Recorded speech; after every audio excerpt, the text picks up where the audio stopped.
Have you ever started learning English with a burst of intense energy?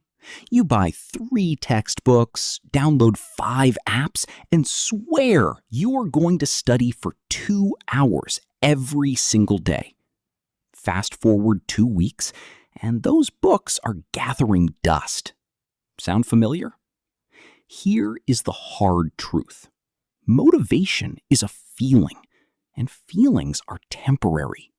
If you rely on motivation to learn English, you will eventually fail. The secret to true fluency isn't a magical textbook or living in an English-speaking country.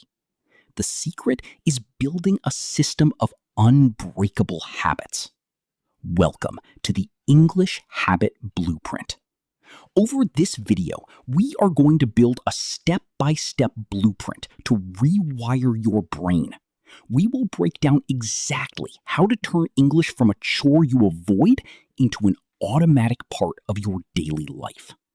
Look at our friend here with the target. This represents your goal. Most people set terrible goals for language learning. They say, I want to be fluent. But what does fluent mean? It is too vague. Your brain doesn't know what to do with fluent. When a goal is unclear, your brain chooses the easiest option, which is usually doing nothing.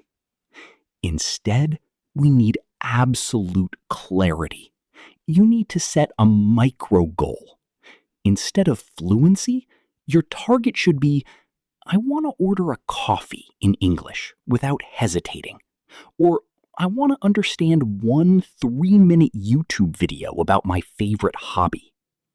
Write down exactly what you want to do with English right now, not 5 years from now. Make the target so small and clear that you cannot miss it. Once you have that micro target, your brain knows exactly where to throw the dart. Now, let's talk about how to actually start the habit. Look at the sleeping figure. This represents your existing daily routines. The hardest part of a new habit is remembering to do it. If you say, I will study when I have free time, you will never study. Free time does not exist. You have to create it. To make your English habit automatic, you need to use a psychological trick called habit stacking.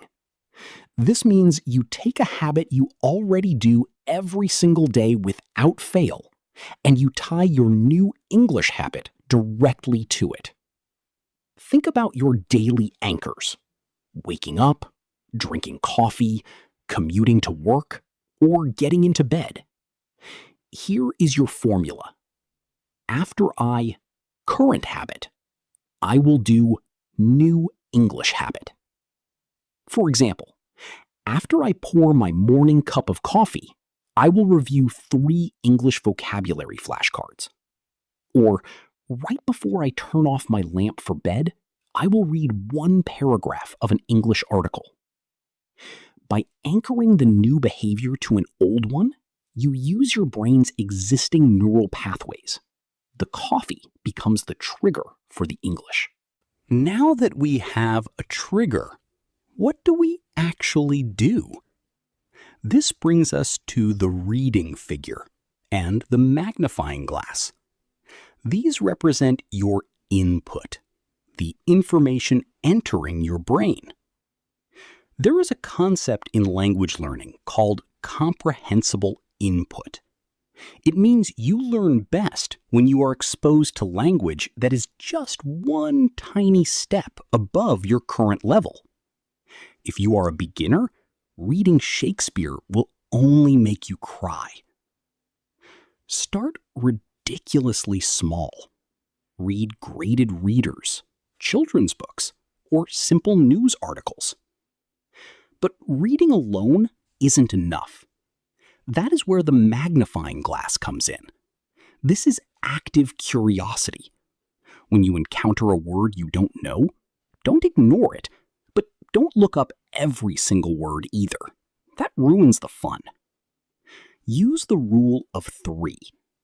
Only look up a word if you see it 3 times and still cannot guess its meaning from the context. Become a detective with the language. When you finally look up a word that has been bothering you, your brain is primed to remember it. Input is great, but to truly acquire a language, you must produce it. Look at the weightlifter. Learning a language is exactly like building muscle. It requires resistance, sweat, and sometimes a little discomfort. Speaking and writing are your heavy weights. Many learners avoid this because it feels embarrassing to make mistakes. But mistakes are the exact mechanism by which your brain learns. To build this habit, you must lower the friction. Make it easy to start. You don't need a native speaker to practice output. Talk to yourself in the shower. Narrate your actions as you cook dinner. I am chopping the onions. The pan is hot. If speaking is too scary, write. Leave comments on English YouTube videos. Send a text to an AI chatbot in English. The goal is to train your brain to retrieve the English vocabulary quickly, just like a weightlifter training their muscles to lift a heavy bar. Finally, we arrive at the notebook. This step is about reflection and tracking, and it is the glue that holds everything together. When you track your habits, you are providing your brain with an immediate reward. Every time you complete your tiny English habit, even if it was just reading one sentence, mark a big red X on a physical wall calendar. After a few days, you will have a chain.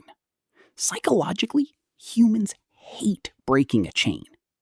On days when you are tired and have zero motivation, that calendar will force you to do your 1 minute of English just to keep the streak alive. But the notebook represents something deeper, an identity shift. Stop telling yourself, I am trying to learn English. Start telling yourself, I am an English learner. The journaling habit proves this new identity to yourself every single day. Look at the complete picture. The brain in the center isn't powered by a massive, stressful study session once a month. It is powered by continuous, low-stress signals from all these different directions. A clear target, a daily anchor, curious input, courageous output, and tracking your progress. Remember, consistency beats intensity every single time.